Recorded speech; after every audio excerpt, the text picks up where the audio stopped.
Good afternoon. I hope everybody's doing well today. I'll get my computer steady here. It was wobbling a bit, so too beautiful to be inside today. So I wanted to get out and do our lecture from my back porch, which is currently dirty. So ignore that. I hope everybody's had a nice weekend, and I just wanted to kind of extend our conversation from earlier in the week when we were talking about payroll expenses, and particularly how we handle payroll in terms of voluntary and involuntary extraction. So let's talk about that for a second. A couple of things we know are going to come out. We're going to have Social Security that's going to come out. And what's going to happen there from our side as a business, we are going to extract 6.2% from an employee's payroll up until the threshold. Now, the textbook says 137.7, but that was as of 2020. Currently, that's a little more like 100. I think it's 160,200. So that threshold has bumped up. So let's say, for instance, that you have made 200,000 during the course of the year.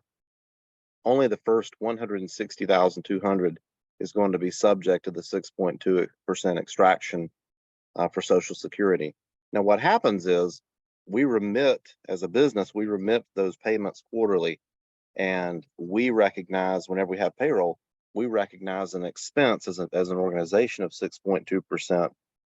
That 6.2% extracted from the employee goes as an accrual.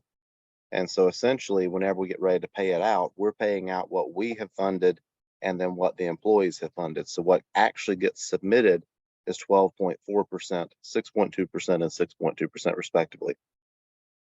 Medicare is different. Unlike Social Security that has a cap, Medicare is 1.45% for employees, it's 1.45% for employers. There is no limit. So whether you're making $50,000 a year or 50 million, the entire amount is taxable as and subject to the 1.45%. Federal unemployment, we talk about that, FUTA and SUTA. Those rates can vary according to experience, but essentially, a lot of times you'll see FUTA coming out at 0.8%, so less than 1%. The employer pays all of that, and then they get credit for 5.4 up to 5.4% for state unemployment tax, and we don't pay any of that. So those are some involuntary things that are happening there. The other thing that happens is, in many cases, and this is voluntary, but it's important, is health insurance. And so we're going to have an extraction based upon certain criteria. So for instance, if you're a single person, you're going to have less of an insurance liability. So your coverage amount may be a certain percentage, maybe as little as $25, $50 a month. In some cases, employers pay it all, which is great for you. That's a great benefit. As a family, though, it goes up pretty significantly.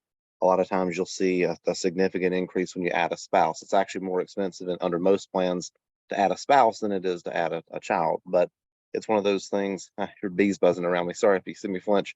It is one of those things, though, that it seems a little disappointing at the time when you look at your gross number and you see these things coming out. But you're really and truly the cost of employer-sponsored insurance it's a great benefit, because if you actually look at what you contribute versus what your employers contribute, you come out better as an employee, and it's so much more cost effective than COBRA plans and other types of plans. There some other non-required extractions would be things such as contributions to a 401k. A lot of times these are pre-tax, and that's a great benefit because that can reduce your tax liability at the end of the year. And in many cases, you have situations where employers will match up to a certain percent. So if you contribute 3%, for instance, the employer may match that. And so what goes in for retirement at the end when you get ready to take it out is 6%, which is great. And then that, of course, draws interest. So definitely those are some of the things that are happening there. But as you are thinking about gross, again, just think about, the total amount, the total just calculated dollar amount, backing out Social Security, backing out Medicare, backing out any type of voluntary extractions. The other big one that I haven't mentioned yet would be your taxes. You have federal taxes and state taxes. And whenever you complete a Form W-4, so whenever you go to take a job somewhere, if you fill out a W-4, you get to list yourself, if you're married, your spouse, and then your number of dependents. And so it's based upon a sliding scale, and there's actually charts that show this, but depending on how much you make and how many dependents you claim, that's going to tell your payroll department how much to take out and withhold for taxes. And so there's a couple of schools of thought with this.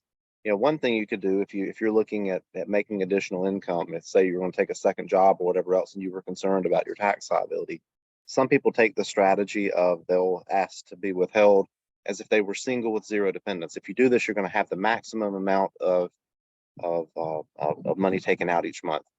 And that means at the end of the year, you're most likely to not have a tax liability whenever you file your W-2s, your 1040s. And the other thing that's likely to happen is you're giving yourself the best opportunity to have a refund. Some people do this anyway. They do this just because they want to have a big refund every year. There's nothing wrong with that.